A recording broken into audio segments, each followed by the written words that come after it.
Mr. Speaker, I yield myself such time as I may consume. The gentlewoman is recognized. We're on the brink of yet another government shutdown brought to you by MAGA Republicans.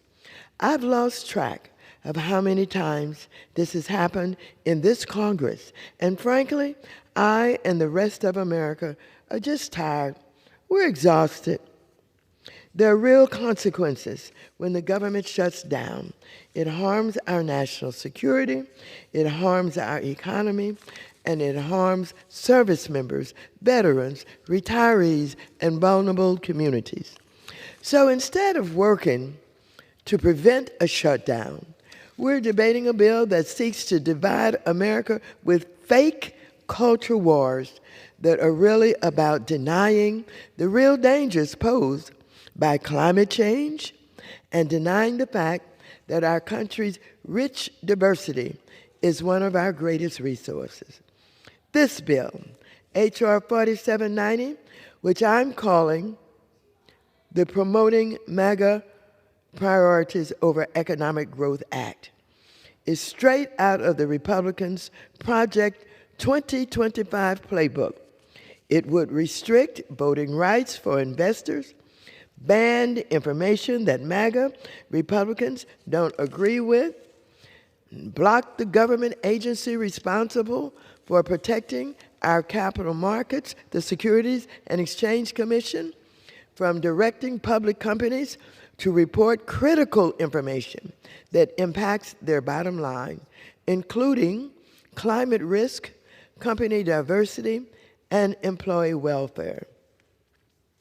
This bill flies in the face of the 80% of investors who want companies to disclose these metrics, known as environmental, social, and governance, or ESG policies.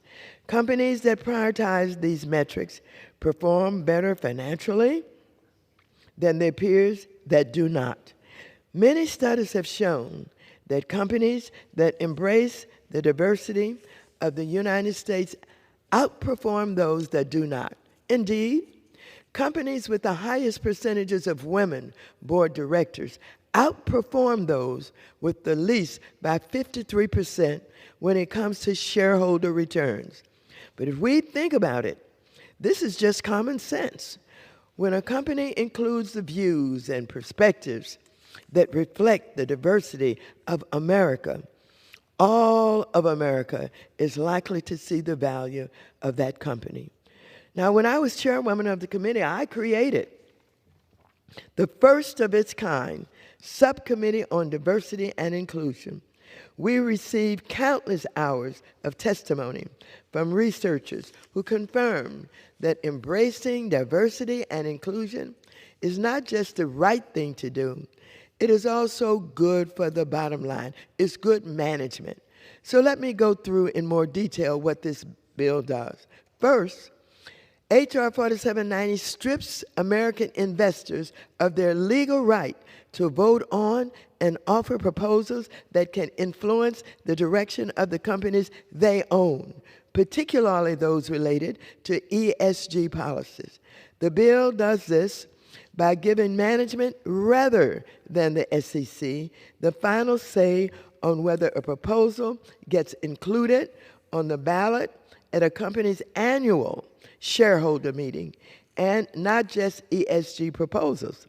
The effect of this bill would deprive investors of what is today, right now, a legal right to have proposals of any kind included. There's a long history of shareholders pushing America's corporations to adopt practices that most of us take for granted today. This includes majority independent boards, say on pay, executive compensation, and annual director elections. Today, investors are pushing companies to report ESG metrics, board diversity, and how workers are treated. Being able to offer and then vote on these proposals is a legal right of investors under current law. That's right. Shareholders are the legal owners of the companies they invest in, and corporate executives work at their pleasure. Mr. Speaker, it seems that my colleagues on the other side of the aisle who are so concerned about socialism might need a refresher about how capitalism really works. Second, H.R. 4790 undermines other critical components of our equity markets. The bill limits independent analysis and research by impeding key providers that invest use known as proxy advisors. Proxy advisors are neutral third parties that provide shareholders and their representatives with independent analysis about items that are up for a vote on the corporate ballot. Proxy advisors also solve an important problem by doing the research on thousands of corporate votes that investors would otherwise have to do themselves.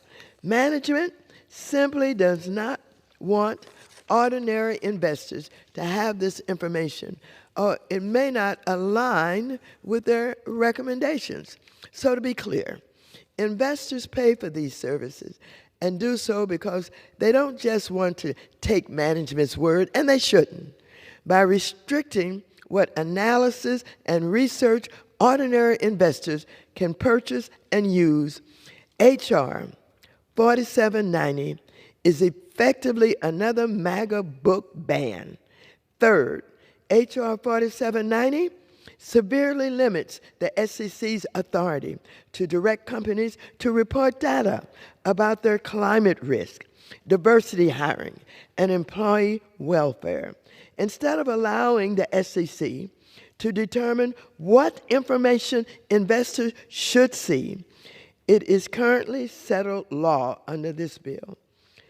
Under this bill, companies themselves would make this determination. It shouldn't surprise anyone that a company management is not inclined to share more than it has to. And if it gets too close, they can imagine that companies wouldn't share much of anything.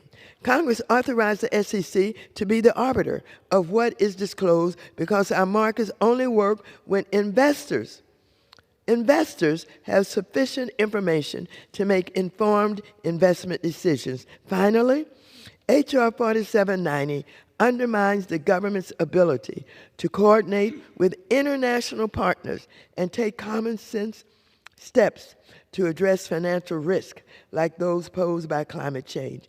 In fact, if the Federal Reserve hears from a European counterpart that requiring companies to guard against wildfire risk is important, the Fed would have to jump through several new hurdles before it could implement it, even in an emergency.